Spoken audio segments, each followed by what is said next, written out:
네, 지난주에는 국민의힘 김종인 비대위원장이 뉴스룸에 출연했고 오늘은 더불어민주당의 이낙연 상임선대위원장을 만나보겠습니다. 어서 오세요. 네, 안녕하세요. 예, 안녕하세요.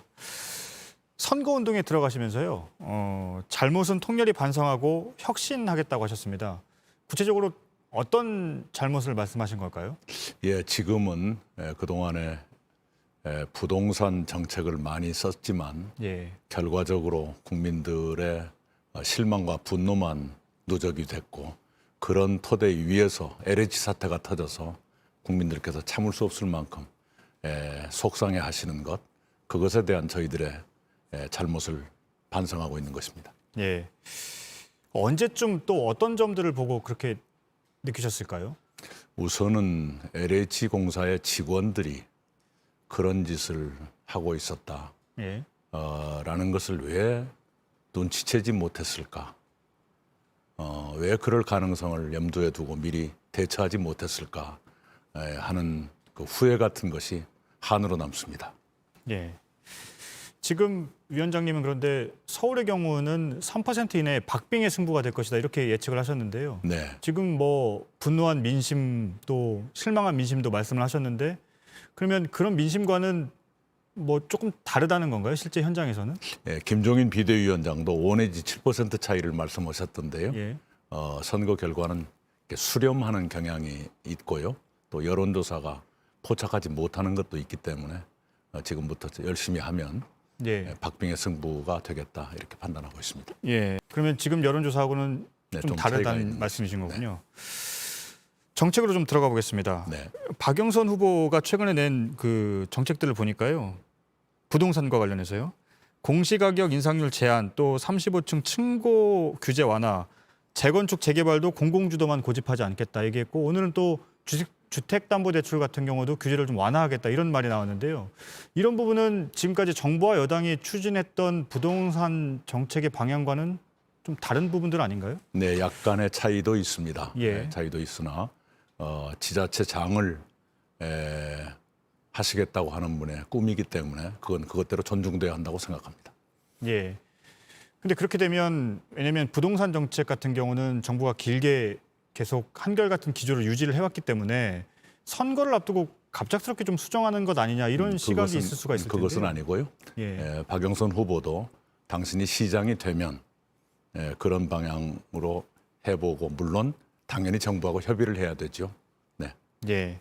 그러면 지금까지 후보가 건의했던 부분들은 당에서도 대부분 다 수용할 생각이 있으신 건가요? 존중해야죠. 존중하는데 예를 들어서 공공 재개발을 고집하지 않겠다라고 해서 예. 그냥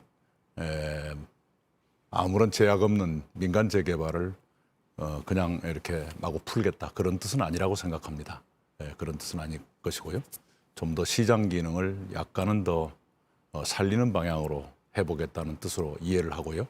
그것은 협의할 여지가 있다고 생각합니다. 예. 오늘 김상조 청와대 정책실장이 교체됐습니다. 사실상 뭐 교체라고 하지만 경질이라는 분석이 많이 나오고 있는데요. 김 실장은 사실은 부동산 정책을 총괄해왔기 때문에 파장이 계속 이어지고 있습니다. 어떻게 보십니까, 이 문제는? 예, 참 면목 없는 일입니다. 이래서 국민들이 화를 내실만 하구나 이렇게 생각하고요. 저도 부끄럽습니다. 경질 잘했다고 생각합니다. 사실은 근데 공직자 재산 공개에 대한 보도가 어제 나오고 이제 하루 만에 경질인데요.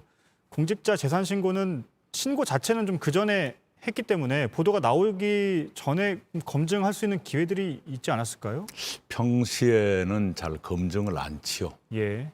무슨 취임할 때 또는 발탁할 때 그때는 검증을 하지만 일하고 있는 도중에는 잘 안 치요. 네. 예.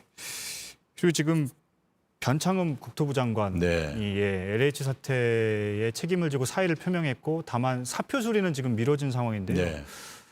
일단은 공급 대책에 대한 입법 추진까지는 한 다음에 사표를 수리하겠다 이렇게 해서 미뤄진 상황인데 사표 수리가 좀 앞당겨질 수 있다 이런 얘기도 나오는데요. 이미 본인이 사의 표명을 했고요.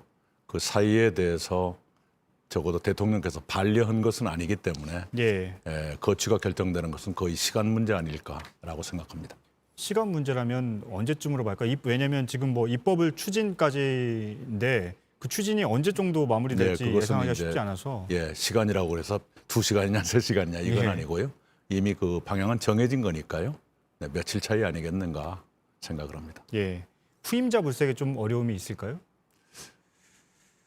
잘은 모르겠습니다. 그런데 지금 시기이기 때문에 더 어려울 수도 있겠다 싶은 생각은 드네요. 예. 지금 시기라면 부동산에 매우 예. 예민한 시기이기 때문에. 예. 네. 알겠습니다.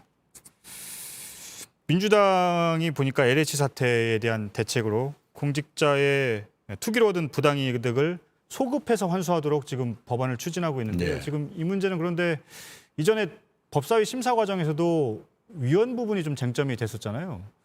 그럼에도 계속 추진을 하는 겁니까, 그러면? 그렇습니다. 예. 과거에도 몇 가지 경우에 소급 입법을 한 적이 있습니다. 예를 들면 정치자금을 몰수한다든가, 물론 불법적인 정치자금을 몰수한다든가, 심지어는 친일 인사들의 재산을 몰수한다든가 하는 경우에 소급 입법을 했죠. 예. 그리고 이런 법이론도 있습니다.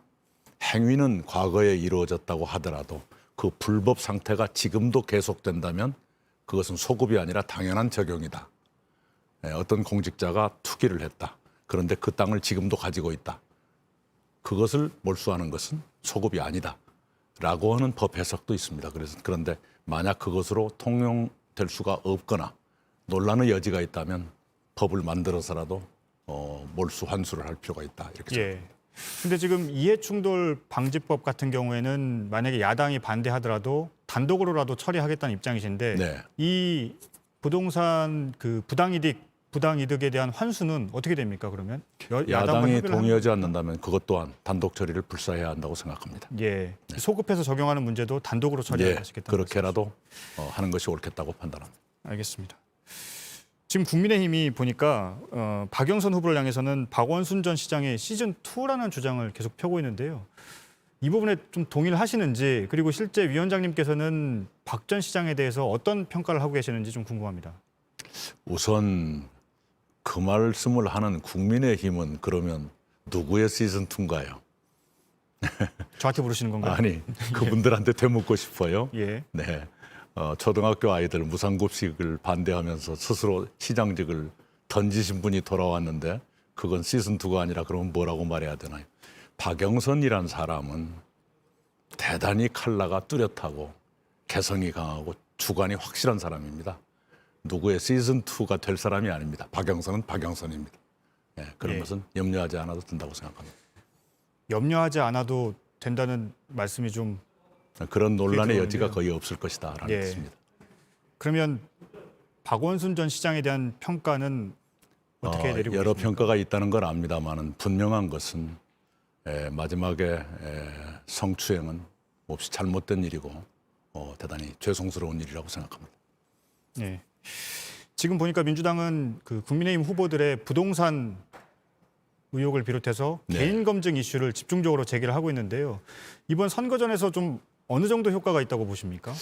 효과 이전의 말씀이죠. 예.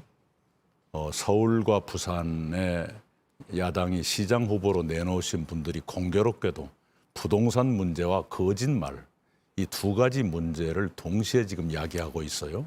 이 두 가지 모두 지도자로서는 중대한 흠결이 될 수 있습니다. 그것을 규명한다 또는 문제 제기를 한다, 질문을 한다는 건 당연한 의무이죠. 그걸 하지 않는다 그러면 그것이 오히려 나쁜 짓 아닌가요?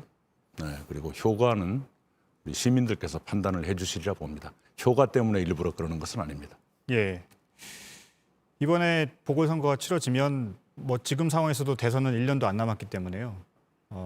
이번 선거를 대선과 직접 연결시키는 시각도 있고 또 거기에 대한 반론도 있습니다. 그런데 일단 물리적인 시간으로 봤을 때는 이번 선거의 결과가 사실 어떻든 위원장님의 향후 입지에도 좀 영향을 줄 수 있지 않을까요? 예를 들면 승리를 하면 한 대로 또 반대의 경우에도 마찬가지고요. 어떻게 보십니까? 예, 그건 조금 좀 보지요. 왜냐하면 아까 사회자 말씀 주신 대로 이렇게 볼 수도 있고 저렇게 볼 수도 있는 양면이 있기 때문에 조금 지켜봐야 될 것 같습니다. 예. 분명한 것은 어느 쪽으로든 영향은 줄 수 있겠죠. 저에게도 마찬가지고요. 네. 예. 영향은 줄 수 있을 거라 예. 생각합니다. 그렇겠죠. 그런 만큼 부담도 좀 되시겠습니다. 개인적으로도. 예, 무슨 저보다는 민주당 그리고 문재인 정부에 어떤 영향을 줄까 그것이 더 고민으로서는 더 먼저입니다. 예.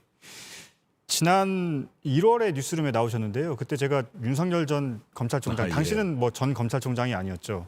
예, 대선 출마 여부에 대해 질문을 드렸었는데 당시에는 임기가 7월이니까 예. 7월 임기를 다 채우면 시간상으로 어렵지 않을까라고 예, 예. 말씀하셨는데 2달 뒤에 임기를 안 채우고 자리에서 예, 물러났습니다. 네. 결국 대선을 나가기 위해서 물러났다 이렇게 보시는 건가요? 거의 그쪽 길로 들어섰다고 보는 것이 상식이겠죠. 예. 네. 지금 어쨌든 지지율 부분에 대해서는 뭐 상당히 높게 나오고 있는 상황인데 네. 그 부분은 좀 언제까지 유지될 거다 이런 생각을 하신 게 있으실까요? 잘 모르겠습니다. 좀 봐야 될 것 같은데요. 지금 민심이 워낙 출렁거리는 국면이기 때문에 이것이 지속될지 여부는 좀 더 봐야 될 것 같습니다. 예. 알겠습니다. 지금까지 더불어민주당의 이낙연 상임선대위원장과 얘기를 나눠봤습니다. 감사합니다. 감사합니다.